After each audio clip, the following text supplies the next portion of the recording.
Sabihan natin. Batong-batong na pangako mong nabago, pero di pa rin nawawalan pag-asa. Actually, yung gitara na yun, binili na doon. Kasi nga nakalimutan ni RJ ata yung gitara niya. So, bago magsimula yung scene ni RJ, sabi ko, "Di, wag mo sirain yung gitara, sayang." Si Bibi, yun nga kwento ko nga, diba? Sana, bibili sana ako ng gitara, kaso nasira yung monitor ko.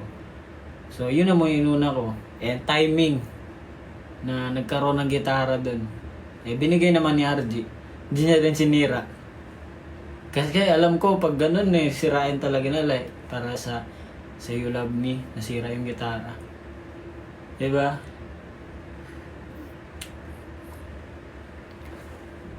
Ay, panoorin natin.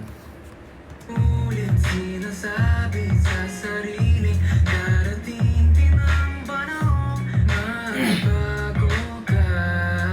Hindi pa naman huli, tama ang pagkakamali. Gusto ko May trivia to sa part ko. I mean, sa recording. Gusto mo malaman. So, pagkakanta ko dito sa kantan to, di ko na siguro spoil kasi may pa naman to eh. Behind the scene yung recording eh. So, pagkakanta ko dito, medyo siya, diba? Airy siya. Hindi pa naman. Ganon. Huli. Pero hindi ko talaga yun eh. Kumbaga, yung forte, yung ganung pagkanta, yung mahangin. Kasi nawawalan na agad ako. Nagsishaky yung boses ko. Nawawalan ako ng control. So, nung nirecord ko siya, unang ginawa ko, yung typical na boses ko talaga. Hindi pa naman huli, tamang pagkakamali. Yun talaga ginawa ko. Tapos after nun, antok na ako nun, nag-record ako. Tutulog na ako. Tapos biglang, ayun, tinawag ako ni Direk. Alas, ulitin mo yung part mo, gawin mo ganun daw, medyo mahangin. Sabi ko kagising ko lang. Sabi ko, sige. So ayun, panoorin niyo ako, mag-release na sila ng behind the scene. Medyo shaky talaga yung boses ko dun. Kasi hindi ko siya forte. Yun, panoorin natin.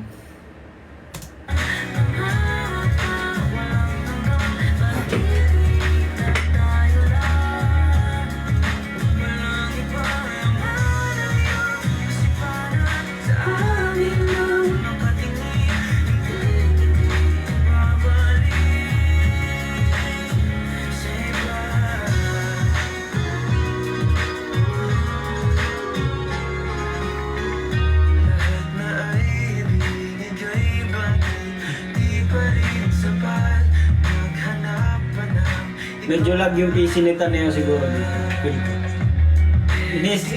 Ni-escape niya, di ba? Pipindot niya yung escape pero hindi nawawala. Dapat kasi alt control delete.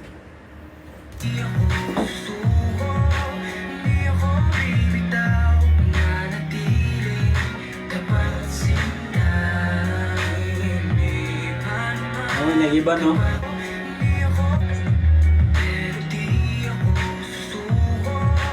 Pero kung ako lang, yung typical na boss ko, siguro. Pero di ako susuko, di ako bibitaw, nanatiling tapat sinta. Ganon.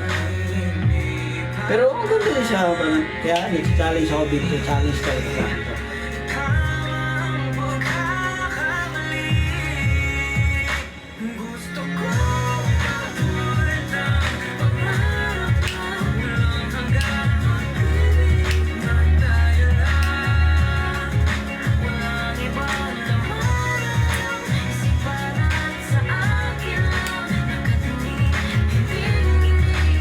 Maria de Young.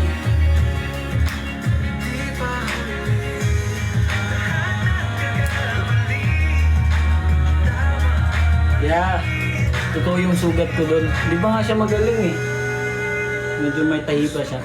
Hindi ko alam eh. Pero sabi naman ng doktor, ano naman to eh, tawag na yung tahing yun, yung ano siya, nawawala na lang daw siya, hindi siya kailangan pupunta ka pa dun tanggalin. Ayun pa rin yan. Yellow kasi may betadine yan. walang hanggan. Ako lang ba?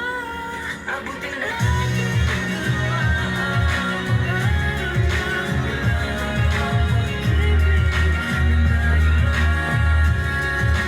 walang iba na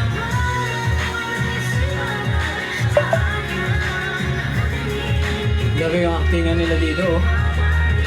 Solid.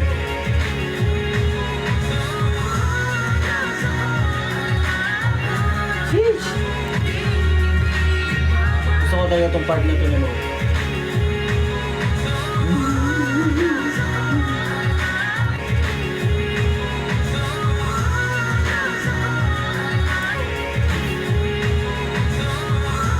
Gusto ko umabot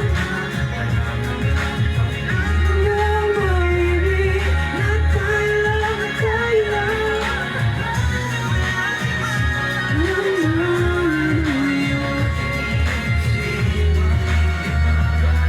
Solid.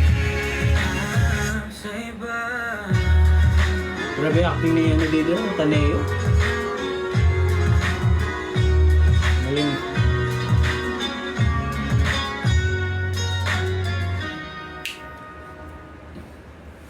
Galing guys. Alamat. Galing ng alamat. Walang hanggan.